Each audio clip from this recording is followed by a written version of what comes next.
दोस्तों ये बिज़नेस आपकी ज़िंदगी बदल सकता है, क्योंकि ये बिज़नेस है काफ़ी प्रॉफिटेबल और ये इसकी डिमांड कभी ख़त्म नहीं होगी। जी हाँ, आज हम बात करने वाले हैं सरिये का बिजनेस कैसे शुरू करेंगे और इसमें क्या क्या चीज़ें हैं, कितनी आपको जगह चाहिए, कितनी आपको इन्वेस्टमेंट करनी चाहिए। क्योंकि इसमें मेन चीज़ क्या है, सरिये के बिज़नेस में कोई भी स्टार्ट कर देगा, मेन चीज़ है इसकी मार्केटिंग।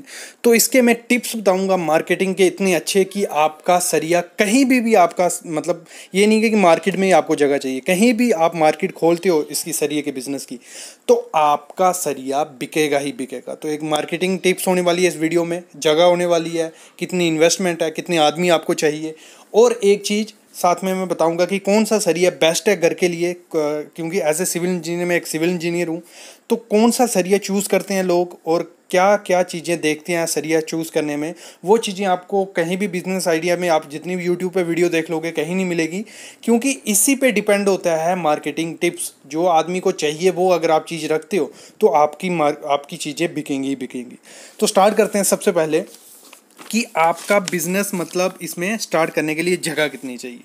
तो एक स्टील का बिजनेस स्टार्ट करने के लिए डिपेंड है कि आपको बिजनेस कितने में स्टार्ट करना है। इसका बिजनेस स्टार्ट हम 5 लाख रुपए से कर सकते हैं, मतलब मिनिमम 5 लाख रुपए में हम जगह मतलब स्टार्ट कर देंगे। लेकिन उसमें क्या चाहिए, आपकी लैंड खुद की होनी चाहिए, जगह खुद की होनी चाहिए। और जगह कितनी चाहिए, मिनिमम 1000 स्क्वायर फीट जगह होनी चाहिए। अगर सीधा सरिया, बेसिकली सीधा सरिया तो कई कई जगह जो बहुत बड़े होलसेलर हैं वो रखते हैं, बाकी बैंडेड सरिया होता है तो आपको 1000 स्क्वायर फीट अगर आपकी जगह होती है तो उसमें आप इजीली स्टार्ट कर सकते हो। 5 लाख रुपए आपको चाहिए, लैंड नहीं होनी। बाकी डिपेंड करता है कि आपको कितना बड़ा होलसेलर बनना है, तो ये उस पर मैं तो यही कहूँगा कि मिनिमम मतलब 5 लाख रुपए से स्टार्ट करो और इसमें काफ़ी ज़्यादा मुनाफा है। अभी मैं बात करता हूँ कि आप इसमें कैसे कैसे बिजनेस कर सकते हो, मतलब क्या क्या चीज़ें हैं। एक तो बिजनेस हो गया होल सेलर से माल लो, मतलब होल सेलर आपके एरिया में, आपकी स्टेट में, आपकी डिस्ट्रिक्ट में जो सबसे बड़ा होल सेलर है उससे माल उठा लो फिर बेचो। दूसरी चीज़, किसी चीज़ की डीलरशिप ले लो। काफ़ी अच्छी कंपनीज़ हैं जो हर एक जो घर बनाएगा वो यही स्टील लेगा, ये मैं गारंटी देता हूँ। क्योंकि सबको अच्छी चीज़ चाहिए, थोड़ा बहुत पैसे का फ़र्क रहता है तो सब यही कहेंगे कि अच्छी चीज़ मिले, 1-2 रुपया ज़्यादा ले लो, कोई दिक्कत नहीं है। तो एक अच्छी कंपनीज़ के मैं नाम बताता हूँ जिनकी डीलरशिप आप इजीली ले सकते हो। वो आप गूगल पे सर्च मारोगे, उन कंपनी का सीधा नाम डालोगे तो वो आ जाएंगी, उधर आपको अप्लाई करना है, आपको डीलरशिप मिल जाएगी। तो 6-7 कंपनी है, सबसे पहले नोट करना जो कंपनी अच्छी कंपनी है जिसकी आप डीलरशिप लोगे। आपको कोई मार्केटिंग नहीं करना है, आपको सिर्फ दुकान पे भी लिख दोगे नहीं कि यहाँ जहाँ इस कंपनी का माल मिलता है तो सब लोग वहीं आएंगे। क्योंकि बाकी मैं आपको बताता हूँ लफड़ा क्या है स्टील के बिज़नेस में, क्यों बाकी स्टील में मार्जिन ज़्यादा है लेकिन लेते नहीं हैं। तो पहले हम कंपनी की बात कर रहे थे, तो 6 या 7 जो कंपनी है वो नोट कर लो। सबसे पहली कंपनी है जो सस्ती और अच्छा मटेरियल जो बनाती है वो है जिंदल पैंथर। जिंदल पैंथर का काफ़ी सरिया यूज़ किया जाता है। उसका जो इसमें ये चीज़ ध्यान रखना, इसमें ग्रेड के हिसाब से आपको ध्यान देना होता है। कभी भी आप क्लाइंट को बताओ, जो लेने आया है उसको बताओ कि 500 SD सुपर डक्टाइल, 550 SD, मतलब ये ग्रेड आपको बताना है। और बताना है कि TMT और TMX दोनों, मतलब दोनों रखो। मैंने यहाँ तक देखा है कि हर जगह जो डीलरशिप देता है, जो प्रोवाइड करता है, वो ज़्यादा यहाँ तो TMT रखता है या सिर्फ TMT होता है। तो दोनों रखो, TMT भी रखो, TMX भी रखो, और उसमें आप ग्रेड रखो अच्छे अच्छे। मतलब 500 से नीचे ग्रेड कभी नहीं यूज़ करना। ये एक अच्छा हो गया क्योंकि सब यही चीज़ ढूंढते हैं। दूसरा कंपनी है जो SR प्लस, जिसका माल बेसिकली गुजरात से आता है लेकिन आप डीलरशिप से ये ले सकते हो। और एक सबसे डिमांडेबल, सबसे ट्रस्टेबल, जो कभी आपको जिसकी मार्केटिंग नहीं करनी पड़ेगी, वो है टाटा टिस्कॉन। अगर आप टाटा टिस्कॉन का स्टील रखते हो, उसमें मार्जिन कम है, उसमें प्रॉफिट कम है, लेकिन उसकी मार्केट बहुत ज़्यादा है। सब पीछे भागते हैं ब्रांड के, और इसका ब्रांड अच्छा भी है, इंडियन ब्रांड है। टाटा टिस्कॉन एक अच्छा स्टील है जिसमें काफ़ी ग्रेड्स आते हैं, TMX मिलता है, TMT मिलता है, वो आप ले सकते हो। अगला है JSW स्टील, ये भी एक अच्छा स्टील है जिसकी मार्केट बनाने की आपको ज़रूरत नहीं है, आपको सिर्फ डीलरशिप लेनी है। और डीलरशिप मैं बताता हूँ कितने की आएगी, फिर आगे बढ़ते हैं हम सेल। जो सेल का स्टील है वो भी एक अच्छा है, उसकी भी मार्केट नहीं। और फिर है विजैक। विजैक का भी एक अच्छी मार्केटिंग है, पहले ही आपको ना मार्केटिंग करने की ज़रूरत है, सिर्फ डीलरशिप लो, आपका माल बिकना स्टार्ट। अभी मैं बताता हूँ, अगर डीलरशिप लेनी है आपको अप्रॉक्स पे करना पड़ता है 10 से 15 लाख रुपए आपका लग जाएगा। उसमें कुछ सिक्योरिटी फीस होती है, कुछ ब्रांड वैल्यू रखते हैं, वो 10 से 15 लाख रुपया आपको देना पड़ेगा। मतलब 10 से 15 लाख रुपए इन्वेस्टमेंट अगर आप करते हो।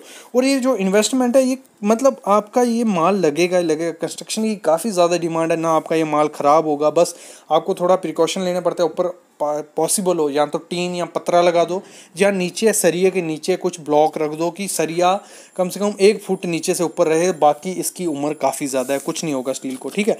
आगे बढ़ते हैं। अभी जैसे मैंने कहा कि इसके लिए आदमी कितने, 2 बंदे आपको चाहिए इसके लिए।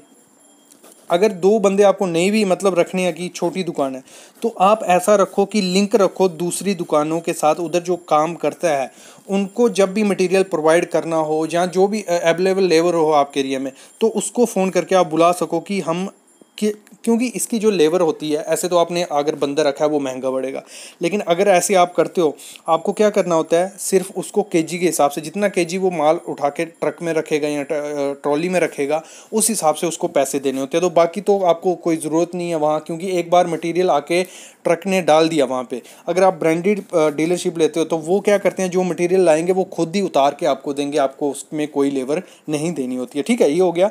फिर आगे बढ़ते हैं हम कि इसमें जगह तो हमारी क्लियर होगी कि 1000 स्क्वायर फीट मिनिमम चाहिए, क्योंकि इसका यार्ड काफ़ी बड़ा होता है, काफ़ी जगह चाहिए होती है सामान रखने के लिए।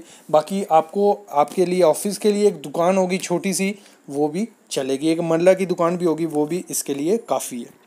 चलो अभी आगे बढ़ते हैं। इसमें 2 टाइप का आप करो, क्या करो, एक तो कंपनी का रखो स्टील, मतलब डीलरशिप ले ली, और दूसरा जो स्क्रैप से बना रहता है सरिया, उसमें क्या मार्जिन ज़्यादा है। जो स्क्रैप से देखो, जैसे मैंने जिंदल पैंथर का नाम लिया, एक डुप्लीकेट जिंदल भी आता है, उसमें पैंथर नहीं होता है आगे लगा हुआ है, वो डुप्लीकेट ब्रांड होता है। डुप्लीकेट इन द सेंस क्या होता है, जो भी कंपनी में से स्क्रैप्स निकलते हैं, कोई भी कंपनी घर बिल्डिंग बनाती है तो उसमें जो भी मटेरियल होगा उसका 3% स्क्रैप निकलता है, वो स्क्रैप बेच देते हैं कंपनीज को। कंपनी उसको पिघला के फिर उससे सरिया बनाती है। तो वो जो सरिया होता है स्क्रैप का बना हुआ, वो एक सस्ता पड़ता है, लेकिन उसकी क्या होती है, स्ट्रेंथ कम होती है। वो लिखा तो उस पर बहुत होता है कि 550 SD, मतलब इसकी स्ट्रेंथ इतनी है, लेकिन वो स्ट्रेंथ उतनी गेन नहीं कर पाते, क्योंकि वो स्क्रैप से बना है, कुछ इम्प्योरिटीज़ उसमें रह जाती हैं, उसकी वजह से वो नहीं होता। लेकिन उसमें मार्जिन काफ़ी, उसमें से आपको 5 से 10 रुपया पर केजी मिल सकता है, कितना, स्क्रैप वाले सरिये में। बाकी जो ये रहता है इसमें 3 से 6-7 रुपये पर केजी आपको प्रॉफिट हो सकता है। मतलब अगर आप 1000 केजी बेचते हो, मतलब 1 टन सरिया अगर आप बेचते हो, कौन सा डीलरशिप वाला, तो उसमें आपको 3 से 4 हज़ार रुपया मुनाफा हो सकता है 1 टन। अगर आप ये दूसरा वाला बेचते हो तो उसमें आपको 5 से 6 हज़ार रुपया मुनाफा हो सकता है। लेकिन इसकी मार्केट काफ़ी कम है। स्क्रैप वाला सरिया जिन लोगों को तो पता है वो कभी नहीं उठाते हैं, लेकिन जिनको नहीं पता है उनको आप बेच सकते हो, उसमें मुनाफा भी है।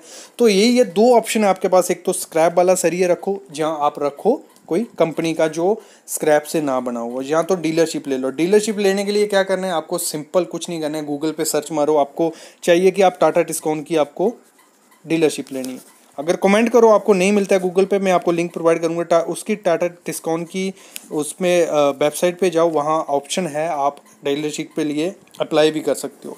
तो एक अच्छा बिजनेस है आप लोगों के लिए, क्योंकि इसमें क्या है, अभी मार्केटिंग बनी हुई है, मार्केटिंग हो रही है, तो आपको सिम बेचना है। और इसका मार्केटिंग टिप्स मैंने जैसे कहा था, क्या करना है, जहाँ भी काम लगा हुआ है, एक पहली चीज़, जहाँ काम लगा हुआ है, कोई कंपनी लगी हुई है, उसके आदमी से मिलो, उसका रखो कि अगर आप हमारा पर केजी के हिसाब से मटेरियल बनाते हो, मैं आपकी कमीशन रखता हूँ, पर केजी 1 या 2 रुपये आपको दूंगा अगर जितना मटेरियल होगा। ये दूसरा, जो भी मिस्त्री या लेबर है उससे अच्छे कॉन्टैक्ट बना के रखो, कि कोई भी आपको बोलता है कि कौन से कंपनी का सरिया यूज़ करना है, उसको हमारे ब्रांड के बारे में बताओ, उधर भेजो, तो आपको भी हम कमीशन देंगे। तो कमीशन पे ये काम काफ़ी ज़्यादा ग्रो करता है। और ऐसा करना है, जो भी मार्केट में रेट चल रहा हो उससे 1 रुपया आपको हमेशा कम ही रखना है। आप किसी भी एरिया में दुकान खोल लो, लेकिन आपको क्या करना है, जो आप मटेरियल बेचोगे उसकी 1 से 2 रुपया मार्केट से कम रखोगे, तो सब आपके पास उधर आएंगे। और हो तो GST नंबर वगैरह इसका बना लो अच्छे से, जो भी बिज़नेस करो अच्छे से करो, तो इसका GST नंबर हो गया, थोड़ी प्रमोशन वगैरह हो गई। तो ये चीज़ों से अगर आप काम करते हो तो आपका बिजनेस काफ़ी ज़्यादा ग्रो कर सकता है, क्योंकि कमीशन मेन चीज़ है इस बिजनेस की। अगर इसमें मार्केटिंग करना चाहते हो तो कमीशन दो, कमीशन के बेसिस पे आपका हो सकता है। दूसरी, अगर आप किसी भी कंपनी की डीलरशिप लेते हो तो इसकी मार्केटिंग की कोई ज़रूरत नहीं है, आपका मटेरियल खुद के खुद बिक जाएगा। और साथ साथ में जैसे मैंने कहा, अगर आप स्टील का नहीं तो साथ में ब्रिक का बिजनेस या सीमेंट का बिजनेस ये साथ में खोलो। लेकिन इसका मैं ब्रिक का और सीमेंट का अलग से लाने वाला हूँ, सैंड का बिजनेस। सब बिजनेस के आइडियाज़ इस चैनल पे आपको मिलेंगे। अगर वीडियो पसंद आई होगी लाइक करना, इसका कमेंट करो जो भी आपको चाहिए, कुछ कमी रह गई या कुछ पता नहीं चला है, और प्लीज़ चैनल को सब्सक्राइब करो। Thank you guys.